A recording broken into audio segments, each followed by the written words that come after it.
Hola, buen día. Quiero comenzar con una pregunta y se la voy a dejar de tarea. ¿De qué se arrepiente la gente antes de morir? ¿De qué se arrepiente la gente antes de morir? Yo leí el texto gracias a un cable de una agencia de prensa y me impactó muchísimo. ¿De qué se arrepiente la gente antes de morir? Lo escribió una enfermera en Australia. Australia, tan lejos. Y yo tuve acceso a la respuesta y a la vivencia de esa enfermera. La agencia F, para mí, una escuela. Yo voy a tratar de condensar, ¿verdad?, en 10 minutos, mucha pasión por una carrera, porque soy eminentemente reportera y apasionadamente reportera. Entonces, una experiencia en 10 minutos, voy a hacer el ejercicio, ¿sí? Yo quiero dedicar esta participación a un hombre que amé muchísimo. Es extraño hablar así de un jefe, pero fue mi jefe en la agencia F, José Antonio Alonso de Contreras, donde quiera que estés. Dejó este plano terrenal, pero quiero dedicar estas palabras a él porque me enseñó a ser reportera, me enseñó a escribir, me enseñó a hacer crítica, me enseñó a no escribir de manera panfletaria, como decía Manuel. Corrían los años del 96. Yo empecé esto muy joven, para que no me mortifiquen, sí, no me saquen la edad, muy jovencita. Y en ese momento había una crisis, gobernaba Joaquín Balaguer. En la agencia F, una de las bondades de las agencias es que los reporteros podemos decir lo que no dicen los medios locales, ¿sí? Las agencias nos dan esa posibilidad. Y amparada en esa posibilidad, yo escribía: Joaquín Balaguer, el anciano presidente, ciego y enfermo de flebitis. Obvio, nos odiaban los reformistas. Yo tengo una de mis mejores amigas hoy día que me odiaba antes de conocerme. Y Tania María, esa tiene que ser una española. Y Tania María, no era yo, pero como escribíamos de una manera tan libérrima, la gente pensaba que uno no era dominicano. Y sí, las agencias nos dan esa posibilidad a los reporteros de escribir la realidad. Nos permiten ser más competitivos. Tú tienes que mandar a Madrid, que me lo apruebe Madrid. Cuando Madrid te devuelve con que aprobó tu nota, ¡ué! ¡Qué rico!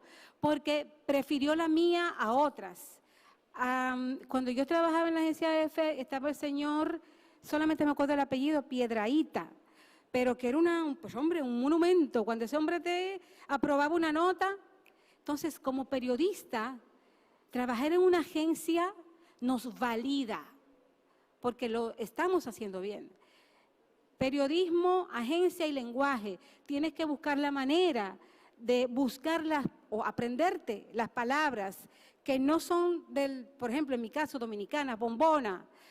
Señor Alonso, ¿qué es bombona? Eso es un tanque de gas. Chabolas.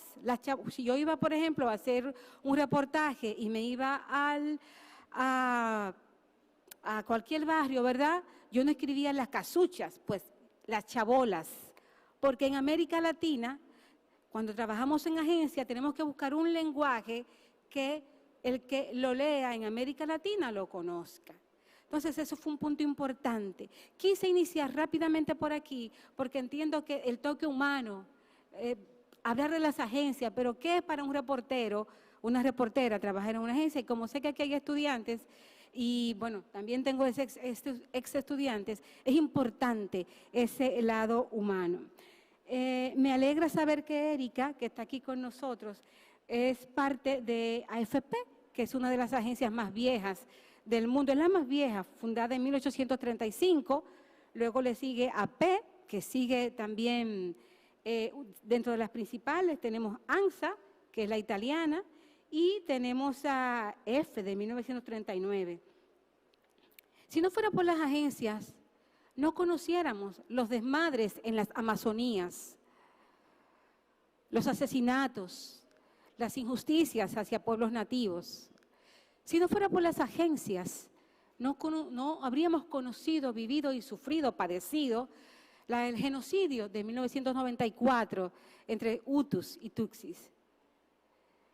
Es lo que Marshall McLuhan vio en el 62, ¿no? La aldea global, y todavía no existe Internet. Pero la magia de las agencias que nos permiten acercarnos a una realidad insospechada. Pero también trabajar en agencia no es solamente reportar de las crisis, de las guerras, de las penas, como ahora, por ejemplo, se retiró la agencia F y hubo otras de Ucrania y tú sentías, wow, esa pena, ¿verdad? De que quién nos va a informar, qué vamos a saber de ese evento tan vergonzoso para la humanidad, no solo para Putin o para Ucrania, es una vergüenza para la humanidad. Si no es por las agencias, no lo sabemos. Pero también las agencias nos dan la oportunidad de conocer lo bueno, lo bonito, lo diverso de las culturas y el mundo. Y aquí voy a meter, ¿no?, otra anécdota que me gustó muchísimo. Cuando en este país celebrábamos el carnaval del merengue, íbamos al malecón. Yo era de las reporteras que iba al lugar. Y les explico ahora por qué. Pero bueno, escribí una crónica, que así llamábamos en la agencia F, sobre el carnaval del merengue en el malecón. Y bueno, yo fui y se la presenté al señor Alonso, ¿sí? Y cuando vino la probada de España con varias campanitas, ¡qué alegría! Entonces, como también las agencias sirven para contarte lo triste, lo malo, pero también lo bueno. Algo que les comparto también de mi experiencia como reportera de agencia, me tocó escribir de la primera negra que ganó el título de Miss Italia, la primera negra, que era dominicana, de ascendencia dominicana. Oh, paradoja, aquí todavía no habíamos tenido una Miss negra, sin embargo, ya había una Miss negra en Italia.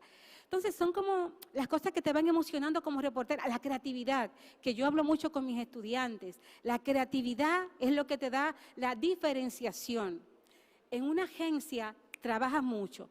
¿Cómo hacíamos nosotros aquí en la agencia F? Escuchábamos radio, noticiarios. Si había una información que nos llamaba la atención, entonces hacíamos la gran crónica, llamábamos a las fuentes, como decía Manuel. No nos quedábamos en el fulano dijo tal cosa, no. Buscábamos las diferentes fuentes, contrastábamos y hacíamos la crónica de 400 palabras, 300 palabras.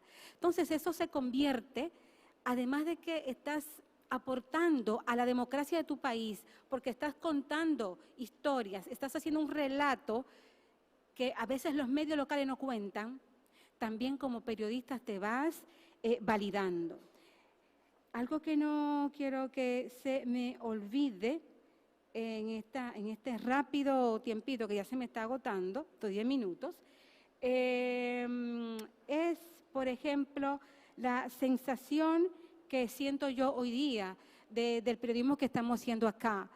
Ojalá que se sigan motivando espacios como este de discusión y de calidad. Yo como profesora, por ejemplo, sufro mucho porque los estudiantes nos preguntan, ¿verdad? Nos confrontan, profe, pero tal cosa y tal cosa. No se está publicando nada, ¿cómo hacemos? Esto todos son empresas y empresarios.